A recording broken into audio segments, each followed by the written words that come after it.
सकारात्मक कदम है सोनिया जी द्वारा। सोनिया जी एक मान्य नेता है, सब उनको मानते हैं, इसमें कोई संदेह नहीं। हर पार्टी के लोग, लेफ्ट के भी राइट के भी, उनका सम्मान करते हैं और उन्होंने जो पहल किया है इसका दूरगामी प्रभाव पड़ेगा आने वाले इलेक्शन में, आने वाले समय की राजनीति में। मुझे याद है कि 2004 के गठबंधन की सरकार जो बनी थी उन्हीं के पहल से बनी थी, क्रेडिट उन्हीं को जाता है।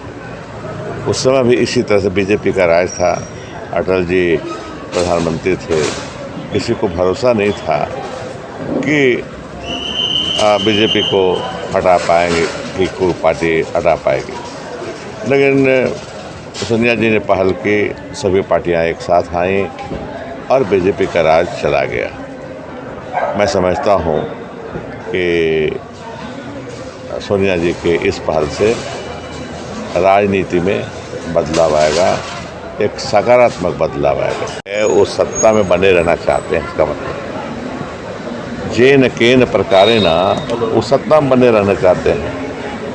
और विपक्ष के हमारा अधिकार है, विपक्ष की पार्टियों का अधिकार है कि जो सत्तासीन है उसके विरुद्ध हम बोलें, उसके विरुद्ध उनकी खामियां जो हैं उनको उजागर करें। वही तो कर रहे हैं हम। डेमोक्रेसी में हमारा अधिकार, डेमोक्रेसी का तकाजा भी है ये कि सत्तासीन पार्टी के खामियों को निकाले, विपक्ष की पार्टियां सड़क में आए। वो कुर्सी में हैं, हम सड़क में हैं। हम सड़क में आ करके उनके खामियों को गिना रहे हैं। तो छटपटाहट नहीं है, उनको छटपटाहट हो रही है कि क्या हो रहा है, सब एक हो जा रहे हैं, हमारा क्या होगा। बस कुछ है नहीं कहने को, कोई मुद्दा नहीं है उनको मिल रहा है, कोई मुद्दा नहीं है। तो जिस भाषा का प्रयोग करें, यह कानून का राज है, कानून का राज है, कानून से चल रहा है सरकार, कानून के तहत हम लोग सभी काम कर रहे हैं। कि इस तरह की भाषा का उपयोग करके, उपयोग करके इस जनतंत्र में, वो भी जनतंत्र में है, हम भी जनतंत्र में हैं, हमने कभी मखौल नहीं उड़ाया। हमने कभी नहीं कहा कांग्रेस ने किसी भी सरकार को, पीछे की सरकारों को, कि जंगल राज में। हमने कहा असफलता गिनाया, उनकी विफलता गिनाया, कि आप यहाँ असफल रहे, यहाँ विफल रहे, लेकिन जंगल राज नहीं कहा। जंगल राज का मतलब हुआ कि कानून का राज नहीं है। जितने भी काम हो रहे हैं, जितने भी कानूनी काम हो रहे हैं, कि जंगल राज के प्रतीक हैं।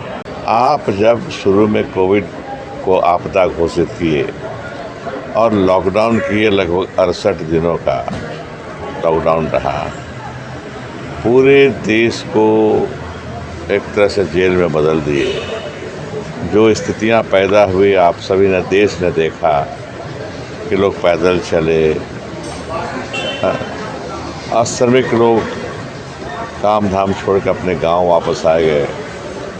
इस सब के बाद एकदम आपदा घोषित किया जाना चाहिए कानून के तहत इसको।